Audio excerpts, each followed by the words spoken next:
नमस्कार दोस्तों, career success platform पे आप सभी का हार्दिक स्वागत है। 27 फरवरी 2025 से जो पेपर होने वाला है रीट का, तो आज हम सीडीपी की प्रीवियस क्वेश्चन सॉल्व करेंगे। अपने पेपर के लिए बहुत ही महत्वपूर्ण है। सेट हमारा हो जाएगा आज का, ये 5वां सेट हो जाएगा। देखते हैं क्वेश्चन क्या दिया। फर्स्ट सेट का क्वेश्चन है कि जीन पियाजे के अनुसार संज्ञानात्मक विकास की अंतिम अवस्था कौन सी है। ऑप्शन दिया ए संवेदिक पेशीय अवस्था, बी अमूर्त संक्रियात्मक अवस्था, सी उत्तर संक्रियात्मक अवस्था, डी है मूर्त संक्रियात्मक अवस्था। तो जीन पियाजे ने कितनी अवस्थाएं दी हैं, तो 4 अवस्थाएं दी हैं। कौन कौन सी दी हैं आपकी। फर्स्ट है संवेदी प्रेरक अवस्था, जो 0 से 2 वर्ष की अवस्था है। सेकेंड हमारा पूर्व संक्रियात्मक अवस्था, जो 2 से 7 वर्ष की अवस्था है। थर्ड है हमारा मूर्त संक्रियात्मक अवस्था, जो 7 से 11 वर्ष की अवस्था है। फोर्थ हमारा औपचारिक संक्रियात्मक अवस्था, जो 11 से 15 वर्ष की अवस्था है। तो इन्होंने दिया 4 अवस्थाएं। तो इसमें पूछा गया कि संज्ञानात्मक विकास की अंतिम अवस्था कौन सी है, तो कौन सी अवस्था हो जाएगी आपकी। तो इसका राइट हो जाएगा आंसर आपका अमूर्त संक्रियात्मक अवस्था। इसका राइट हो जाएगा आंसर आपका अमूर्त संक्रियात्मक अवस्था। इसको भी क्या कहते हैं, इसको औपचारिक संक्रियात्मक अवस्था भी कहते हैं। मूर्त संक्रियात्मक अवस्था को हम औपचारिक संक्रियात्मक अवस्था भी कहते हैं। अब हम समझते हैं कि संवेदी जो प्रेरक अवस्था, जो 2 वर्ष की अवस्था होती है, इस अवस्था में बच्चा का एक्टिविटी किस प्रकार होती है और कैसे होती है। तो शिशु संवेदी अनुभव का शारीरिक क्रियाओं के साथ समन्वय करते हुए संसार का अन्वेषण करते हैं। सेकेंड है प्रतीकात्मक विचार विकसित होते हैं और वस्तु अस्तित्व उत्पन्न होता है। बच्चा वस्तु के विभिन्न भौतिक गुणों को समन्वित नहीं कर पाते किस अवस्था में, तो 2 से 7 वर्ष की अवस्था होती है।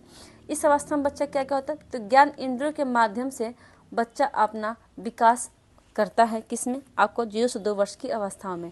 थर्ड हमारा होता है मूर्त संक्रियात्मक, जो 7 से 11 वर्ष की अवस्था होती है। इस अवस्था में बच्चा मूर्त घटनाओं के संबंध में युक्ति संगत तर्कना कर सकता है और वस्तु को विभिन्न समूह में वर्गीकृत कर सकता है। वस्तु की मानस प्रतिमाओं पर परिवर्तनीय मानसिक संक्रियाएं करने में सक्षम होता है। अब जो होता है लास्ट आपका जो है चौथा नंबर, जिसको अमूर्त या औपचारिक संक्रियात्मक अवस्था होती है, जो 11 से 15 वर्ष की अवस्था होती है। इस अवस्था में बच्चे किस प्रकार से अपना विकास करते हैं, तो किशोर तर्क का अनुप्रयोग अधिक अमूर्त रूप से कर सकते हैं। अब परिकल्पनात्मक चिंता भी विकसित होता है इस अवस्था में। ठीक है, तो इसने पूछा कि अंतिम अवस्था कौन सी है, तो हमारी हो जाएगी अंतिम होती है अमूर्त संक्रियात्मक अवस्था, या इसको हम औपचारिक संक्रियात्मक अवस्था भी कहते हैं। तो इसका राइट हो जाएगा आंसर, आपको ऑप्शन हो जाएगा बी, इसका राइट हो जाएगा आंसर। नेक्स्ट क्वेश्चन देखते हैं।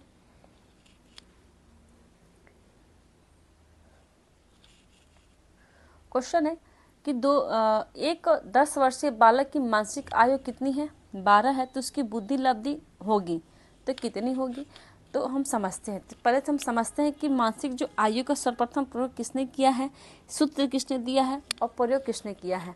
तो जो मानसिक आयु जो पूछा है, शब्द का प्रयोग सर्वप्रथम किसने किया है, तो बिने और साइमन ने किया, 1908 में किया था। किसने, बिने और साइमन ने मानसिक आयु के प्रयोग। लेकिन जो बुद्धि लब्धि जो प्रतिपादन जिसको सूत्र कहते हैं, सर्वप्रथम किसने दिया है, तो विलियम स्टर्न ने दिया है 1912 में। सूत्र क्या है, तो बुद्धि लब्धि जिसको IQ बोलते हैं। तो ए में मानसिक आयु बटा में सी वास्तविक आयु होता है। ठीक है, बुद्धि लब्धि का सर्वप्रथम प्रयोग किसने किया था, इन्होंने तो प्रतिपादित किया था सूत्र का, किसने, विलियम स्टर्न ने। लेकिन इसका प्रयोग किसने किया था, तो टर्मर ने 1916 में किया था प्रयोग। अगर पूछा कि मानसिक आयु का सर्वप्रथम प्रयोग किसने किया था, बिने और साइमन ने 1908 में किया था। और सूत्र का सर्वप्रथम किसने प्रतिपादन किया था, तो विलियम स्टर्न ने 1912 में किया था। और उस सूत्र का प्रयोग किसने किया था, तो टर्मर ने 1916 में प्रयोग किया था। जो सूत्र इस प्रकार से है। तो क्वेश्चन दिया है कि 10 वर्षीय बालक की मानसिक आयु कितना दिया है, 12। तो बुद्धि लब्धि पूछा, IQ पूछा, इसका मतलब है कि मानसिक आयु भी दिया है और वास्तविक आयु भी दिया है। तो वास्तविक आयु क्या है हमारी, तो 10 वर्ष है और मानसिक आयु कितना है, तो 12 है। तो हम देखते हैं, तो IQ बराबर हो जाएगा आपका 12 बटा में 10 इंटू हो जाएगा आपका 100, क्योंकि आपका इसमें 100 भी है। तो 0 से 0 कट गया, तो हमारा हो जाता है आपका IQ कितना हो जाएगा, तो 120 हो जाएगा। ठीक है, तो इसका राइट हो जाएगा आंसर, आपका ऑप्शन हो जाएगा सी, 120 इसका राइट हो जाएगा आंसर।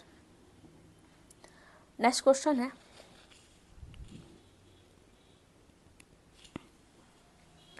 व्यक्तित्व का मनोविश्लेषणात्मक सिद्धांत किसने प्रतिपादित किया है? ऑप्शन दिया ए अब्राहम मैस्लो ने, बी है कार्ल रोजर्स ने, सी है सिगमंड फ्रॉयड ने, डी है जीन पियाजे ने।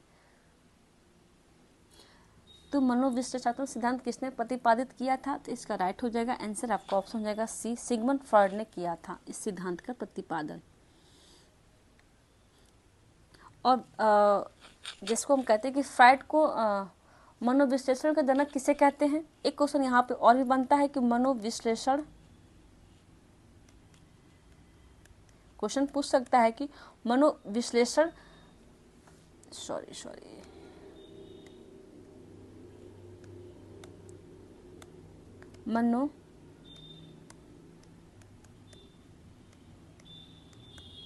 मनोविश्लेषण के जनक किसे कहते हैं? मनोविश्लेषण सिद्धांत के जनक किसे कहते हैं? तो हम फ्रॉयड को ही कहते हैं। अगर क्वेश्चन आता है इस प्रकार से कि मनोविश्लेषण के जनक किसे कहते हैं, तो सिगमंड फ्रॉयड को ही कहते हैं। ठीक है, इसने सर्वप्रथम क्या किया था? तो उसने सर्वप्रथम व्यक्तित्व और उपचार पद्धति का स्वीकार सिद्धांत विकसित किया था। किसने किया था? तो सिगमंड फ्रॉयड ने किया था। और जनक भी इनको हम कहते हैं, किसको? सिगमंड फ्रॉयड को मनोविश्लेषण सिद्धांत का जनक भी कहते हैं। और प्रतिपादित किसने किया था? तो सिगमंड फ्रॉयड ने किया था। नेक्स्ट क्वेश्चन है कि अल्बर्ट बंडूरा द्वारा प्रस्तावित अधिगम का सिद्धांत है। ऑप्शन दे ए शास्त्रीय अनुबंधन सिद्धांत, बी है संज्ञानात्मक सिद्धांत, सी अंतर्दृष्टि सिद्धांत, डी है सामाजिक अधिगम सिद्धांत। तो अल्बर्ट बंडूरा द्वारा प्रस्तावित अधिगम सिद्धांत कौन सा है? तो सामाजिक अधिगम सिद्धांत है। किसके द्वारा? तो अल्बर्ट बंडूरा के द्वारा प्रस्तावित किया गया सिद्धांत है। ये आपका राइट हो जाएगा आंसर, आपका ऑप्शन डी इसका राइट होगा आंसर। नेक्स्ट क्वेश्चन है, शिक्षण अधिगम का मनोवैज्ञानिक आधार किस पर निर्भर करता है? ऑप्शन दिया ए अध्यापन शैली, बी है भाषा, सी विषय वस्तु, डी है सामाजिक आर्थिक स्तर। तो किस पर निर्भर करता है? इसका राइट हो जाएगा आंसर, आपका ऑप्शन हो जाएगा ए अध्यापन शैली पर निर्भर करता है आपका ये शिक्षण अधिगम। नेक्स्ट क्वेश्चन है, RTE अधिनियम 2009 के अनुसार प्राथमिक विद्यालयों के लिए विद्यार्थी अध्यापक अनुपात कितना होना चाहिए? ऑप्शन दिया ए 25:1, बी दिया 35:1, सी दिया है 40:1, डी दिया 30:1। तो कितने होने चाहिए आपके प्राथमिक विद्यालयों में? तो आपका प्राथमिक विद्यालय में होना चाहिए 30:1, इसका राइट हो जाएगा आंसर। कार्य कितने शिक्षण घंटे कितने होने चाहिए थे? तो 800 घंटे होने चाहिए था। और प्रति सप्ताह कितने होने चाहिए था? 45 घंटे। ठीक है, तो इसने पूछा था हमारा कि प्राथमिक स्तर पे कितने होने चाहिए घंटे? तो 30:1 होना चाहिए था। नेक्स्ट क्वेश्चन है, मध्यावधि परीक्षा का एक उदाहरण है। ऑप्शन दे ए रचनात्मक मूल्यांकन का, बी है योगात्मक मूल्यांकन का, सी मानदंड संदर्भित मूल्यांकन का, डी है नैदानिक मूल्यांकन का।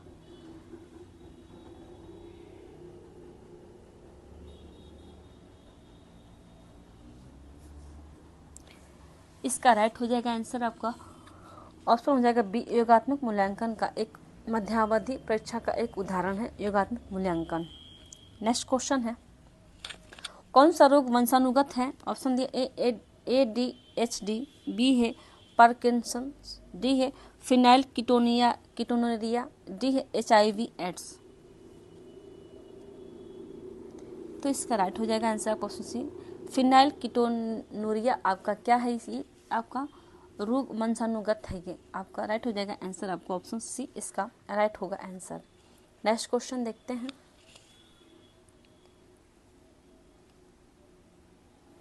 क्वेश्चन है कि निम्नलिखित में से कौन सा बुद्धि का निष्पादन परीक्षण है?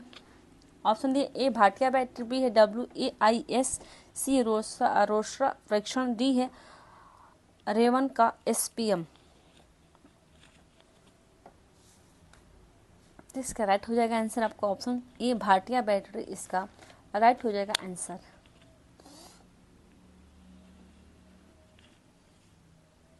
नेक्स्ट क्वेश्चन देखते हैं, ऑप्शन दिए कि ए NCA 2005 के अनुसार गणित शिक्षण का प्रमुख उद्देश्य किस प्रकार होना चाहिए? ऑप्शन दिया है शिक्षकों का प्रशिक्षण, बी है कक्षा कक्ष अधिगम, सी है बालक के चिंतन का गणितीकरण, डी है गणित का विषय वस्तु। किस प्रकार होना चाहिए? प्रमुख उद्देश्य एनसीएफ 2005 के अनुसार गणित शिक्षा का प्रमुख उद्देश्य किस प्रकार होना चाहिए? तो बालक के चिंतन का गणितीकरण इसका राइट हो जाएगा आंसर। इस प्रकार होना चाहिए आपके शिक्षण का उद्देश्य। नेक्स्ट क्वेश्चन है, पारितोषिक तथा दंड के माध्यम से सीखना अधिगम के किस सिद्धांत से संबंधित है? ऑप्शन दिया ए सामाजिक सीखना, बी है क्रिया प्रसूत अनुबंधन, सी है शास्त्रीय अनुबंधन, डी है संज्ञानात्मक सिद्धांत। तो इसका राइट हो जाएगा आंसर आपका ऑप्शन बी क्रिया प्रसूत अनुबंधन इसका राइट हो जाएगा आंसर। नेक्स्ट क्वेश्चन है,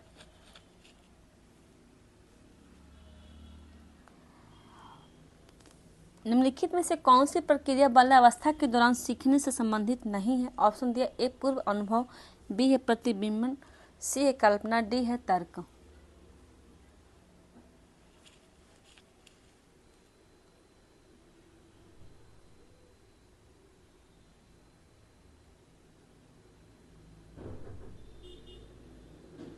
तो इसका कौन सी प्रक्रिया बाल्यावस्था के दौरान सीखने से संबंधित नहीं पूछा है, तो इसमें आपका इसमें कौन कौन सा होना चाहिए आपका कल्पना विकास के लिए। तो कल्पना विकास के लिए चाहे जो कौन सी प्रक्रिया बाल्यावस्था के दौरान सीखने के संबंधित नहीं पूछा है, तो आपको इसमें आपको आयोग ने आपको बोनस अंक दिया क्योंकि इसमें कोई सा भी राइट आंसर नहीं दिया है।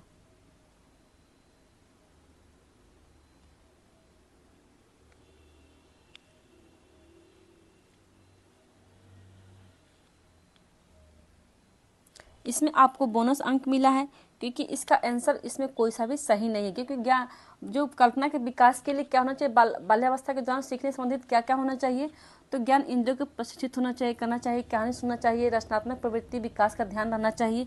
तो इसमें आपका पूछा है कि नहीं संबंधित है, तो पूर्व अनुभव, प्रतिबिंबन, कल्पना और तर्क। तो इसमें आपको आयोग ने 1 नंबर का दिया आंसर, तो इसमें कोई सा भी राइट आंसर नहीं है। नेक्स्ट क्वेश्चन देखते हैं। क्वेश्चन, किसी विशेष कार्यक्रम या प्रशिक्षण के प्रभाव का मापन करने के लिए किस प्रकार के परीक्षणों का परिकल्पित किया जाता है? ऑप्शन दिया ए व्यक्तित्व, बी है बुद्धि, सी है उपलब्धि, डी है रचनात्मकता। तो इसका राइट हो जाएगा आंसर आपका ऑप्शन सी उपलब्धि इसका राइट हो जाएगा आंसर। नेक्स्ट क्वेश्चन है, विकास की किस अवस्था में एक व्यक्ति व्यवसायिक समायोजन की समस्या का सामना करता है? ऑप्शन दिया ए वृद्ध अवस्था, बी है बाल्यावस्था, सी है किशोरावस्था, डी है शिशु अवस्था।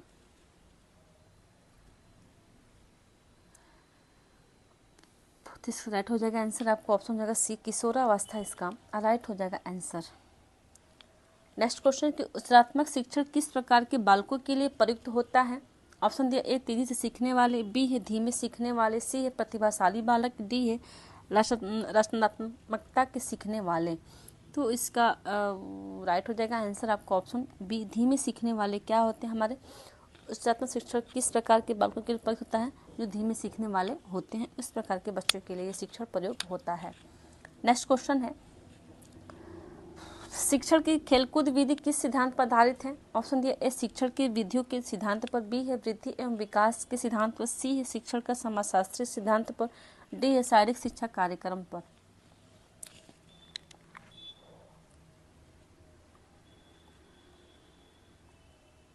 तो किस पर आधारित है? आपका वृद्धि और विकास के सिद्धांत पर आधारित है। इसका राइट हो जाएगा आंसर आपका ऑप्शन बी इसका राइट हो जाएगा आंसर। खेल कूद की जो खेल विधि है जिसको हम प्ले मेथड भी कहते हैं, तो इसके प्रतिपादक कौन है? तो हेनरी कोल्डवेल कुक हैं। खेल विधि के प्रतिपादक कौन है? तो हेनरी कोल्डवेल कुक इसके प्रतिपादक हैं। नेक्स्ट क्वेश्चन देखते हैं, एनसीएफ 2005 के राष्ट्रीय स्टीयरिंग समिति के अध्यक्ष कौन थे? ऑप्शन दिया A professor Kothari, B professor Yashpal, C professor Mehotra, C है प्रोफेसर राममूर्ति। तो एनसीएफ 2005 की जो स्टीयरिंग की समिति का अध्यक्ष कौन थे? तो यशपाल जी थे, प्रोफेसर यशपाल जी। राइट हो जाएगा आंसर आपका ऑप्शन बी इसका राइट हो जाएगा आंसर। नेक्स्ट क्वेश्चन है, कि आरटीई अधिनियम 2009 किस आयु समूह के बालकों के लिए है? ऑप्शन दिया ए 5 से 12 वर्ष की, बी है 12 से 18 वर्ष की, सी 7 से 15 वर्ष की, डी है आपका 6 से 14 वर्ष की। तो आरटीई अधिनियम 2009 किसके अनुसार है? तो 6 से आपका 14 वर्ष की आयु इसका राइट हो जाएगा आंसर। आपको ऑप्शन डी इसका राइट हो जाएगा आंसर। और विकलांग बालकों के लिए क्या है? तो विकलांग के लिए है आपका 6 से 18 वर्ष के बच्चों के लिए है। नेक्स्ट क्वेश्चन है कि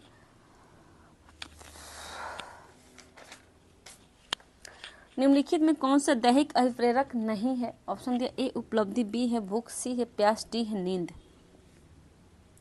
तो इसका राइट हो जाएगा आंसर आपका उपलब्धि, इसका राइट हो जाएगा आंसर, क्योंकि उसने पूछा है कि नहीं है। तो आपका उपलब्धि क्या है? आपका ये आपका दैहिक अभिप्रेरक नहीं है। नेक्स्ट क्वेश्चन है व्यक्तिगत भिन्नता को निर्धारित करने में निम्न में से कौन सा जैविक कारक नहीं पूछा है? ऑप्शन दिया ए अनुवांशिकता, बी है जन्मजात स्वभाव, सी है अभिभावक बालक संबंध, डी है आपका शारीरिक स्वास्थ्य। तो इसका राइट हो जाएगा आंसर आपका ऑप्शन सी अभिभावक बालक संबंध, इसका राइट हो जाएगा आंसर। नेक्स्ट क्वेश्चन है कि डाउन संरक्षण का कारक है किस प्रकार? ऑप्शन दिया ए त्रिगुण सूत्रता 20, बी दिया है आपका XXY गुणसूत्र, सी है त्रिगुण सूत्रता 21, डी है त्रिगुण सूत्रता 22। तो इसका राइट हो जाएगा आंसर आपका ऑप्शन सी त्रिगुण सूत्रता 21, इसका राइट हो जाएगा आंसर। नेक्स्ट क्वेश्चन है कि विश्वसनीयता के अवधारणा से आशय है किस प्रकार? ऑप्शन दिया ए निर्देशों के वस्तुनिष्ठता, बी है प्राप्तांकों की बारंबारता, सी है मापन का उद्देश्य, डी है गणना की समरूपता। तो इसका राइट हो जाएगा आंसर आपका ऑप्शन सी बी प्राप्तांकों की बारंबारता, इसका राइट हो जाएगा आंसर। नेक्स्ट क्वेश्चन है कि निम्नलिखित में से कौन सा प्रक्षेपीय परीक्षण का उदाहरण नहीं पूछा है? ऑप्शन देखते हैं AT, बी है ड्रॉ एंड मैन, सी है SCT, डी है MMPI। तो इससे राइट हो जाएगा आंसर आपको ऑप्शन डी MMPI। क्या इसको फुल फॉर्म क्या कहेंगे? तो मिनेसोटा बहुपक्षीय व्यक्तित्व सूची, इसका फुल फॉर्म होगा किसका? MMPI का। नेक्स्ट क्वेश्चन देखते हैं बहुबुद्धि का सिद्धांत किसने प्रतिपादित किया था? ऑप्शन दिया ए हार्वर्ड गार्डनर ने, बी जीन पियाजे ने, सी डेविड वेस्लर ने, डी एरिक एरिक्सन ने। तो बहुबुद्धि का सिद्धांत किसने किया था? तो हार्वर्ड गार्डनर ने किया था। इनको बुद्धि किस प्रकार ने दिया, कितने प्रकार का दिया है? तो 8 प्रकार के इन्होंने दिया है। इसका राइट हो जाएगा आंसर आपका ऑप्शन ए, इसका राइट हो जाएगा आंसर। नेक्स्ट क्वेश्चन है रेमंड केटल द्वारा कितने व्यक्तित्व कारक प्रस्तावित किए गए हैं? ऑप्शन दिया ए 5, बी है 14, सी है 16, डी है 8। तो इसका राइट हो जाएगा आंसर आपको ऑप्शन सी 16, इसका राइट हो जाएगा आंसर। नेक्स्ट क्वेश्चन निम्न में से कौन सा मैस्लो की आवश्यकताओं के पदानुक्रम में सम्मिलित नहीं है? ऑप्शन दिया ए दैहिक आवश्यकताएं, बी है स्नेह और संबद्धता, सी है व्यक्तिवाद और समूहवाद, एवं डी है आत्मसिद्धि। तो इसका राइट हो जाएगा आंसर आपको ऑप्शन हो जाएगा बी सी व्यक्तिवाद एवं समूहवाद, इसका राइट हो जाएगा आंसर। नेक्स्ट क्वेश्चन है एक व्यक्ति में एक समय पर 2 विपरीत इच्छाओं का होना क्या कहलाता है? ऑप्शन दिया ए द्वंद्व, बी है कुंठा, सी चिंता, डी है दबाव। तो इसका राइट हो जाएगा आंसर आपको ऑप्शन हो जाएगा ए द्वंद्व कहलाता है। आपको एक समय पर 2 विपरीत इच्छाओं का होना क्या है हमारा? वो द्वंद्व होता है। नेक्स्ट क्वेश्चन देखते हैं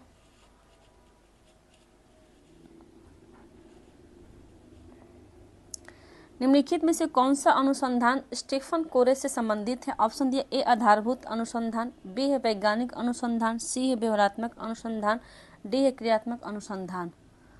तो इसका राइट आंसर कौन सा हो जाएगा? तो इसका राइट हो जाएगा आंसर आपको ऑप्शन होगा डी, क्रियात्मक अनुसंधान इसका राइट हो जाएगा आंसर।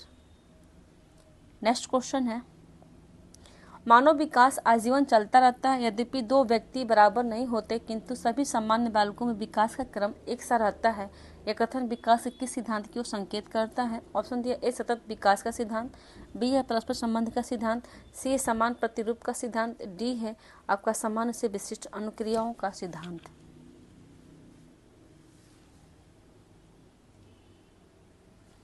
तो इसका राइट हो जाएगा आंसर आपका ऑप्शन हो जाएगा आपका सी, समान प्रतिरूप का सिद्धांत इसका राइट हो जाएगा आंसर। नेक्स्ट क्वेश्चन है, अनुमानसिकी के जनक किसे कहते हैं? ऑप्शन दिया, ए ग्रेगर मेंडल को, बी है आपका जेम्स वाटसन को, सी है थॉमसन हंट मॉर्गन को, डी है चार्ल्स डार्विन को। तो अनुमानसिकी के जनक किसे कहते हैं?